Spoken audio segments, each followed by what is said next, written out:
exactly can this inflation impact your money, your wallet, your purchasing power, and how can you ensure that you protect your money's purchasing power by making the right moves and investments? I have with me Karthik Jhaveri, founder and director with Transcend Consulting India Private Limited. Karthik, thank you so much for taking our time today and joining us on The Money Show. To start with, Karthik, the benchmark inflation number, the CPI as is released, is in roughly about single digits.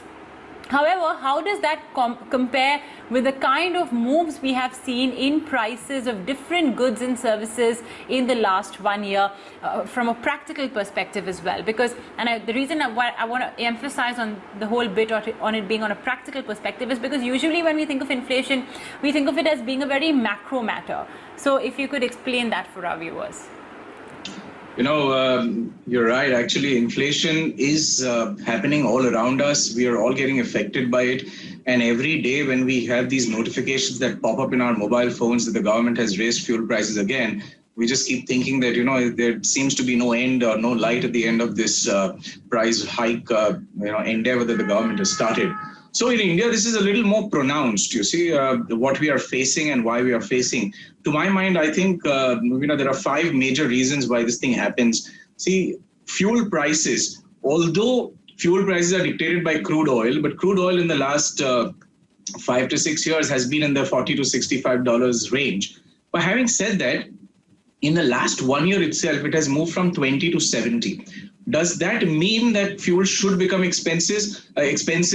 But then having said that, on one side, if it was a normal scenario, one would think yes. But what is happening is the government needs taxes. Fuels compose of fuel prices. They compose of a huge component of the taxes that the government needs. So on the income tax side, corporation tax side, if they feel that there is going to be a little bit of a shortage, then they know that the fuel price hike is the only way to collect the additional taxes or make good the taxes. So taxes, number one. Second, imports, we have been in this range, so I don't see a reason why we should do it. But the government has to collect taxes, so imports of oil have not affected as much as one would think. Government expenditure is another third thing. So, the government has to spend. So just the way we have lesser incomes, even the government's got lesser income. And because of the lesser income, how do they manage the same amount of expenses or even more? By obviously collecting taxes from where it's most easy to collect tax. So despite the fact that there are lockdowns in so many parts of our country, there is still mobility happening. And whoever is moving, obviously is moving in vehicles and has to pay for fuel. And that fuel adds up to all the manufacturing costs and everything else. Money supply basically moves up because, as a result of which you have inflation. There's another problem which is happening right now in India, which a lot of people are not looking at, which is climatic hazards, which affects food supply. You have cyclones. We've just seen something in Mumbai. While as we speak, there is something on the eastern coast of India. So these things affect the food supply, they affect the infrastructure, again, as a result of which the government somewhere needs to spend a lot more money. So if you put all these things together and make it into a complete puzzle, then you'll see that inflation is something that we in India are going to have to live with, and we'll have to provide for it one way or the other.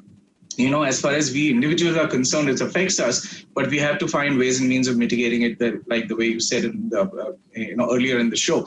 But at the same time, every single day, every single month, we are having to spend more money and within the limited income that we have. So on a practical standpoint, it's not even the 6% or 6.5% that the CPI tells us, but I would think it would be, on an average about 8 to 10% or even a little higher, depending on the kind of goods and services that you're consuming. So from a common man's perspective, yes, this is a serious issue.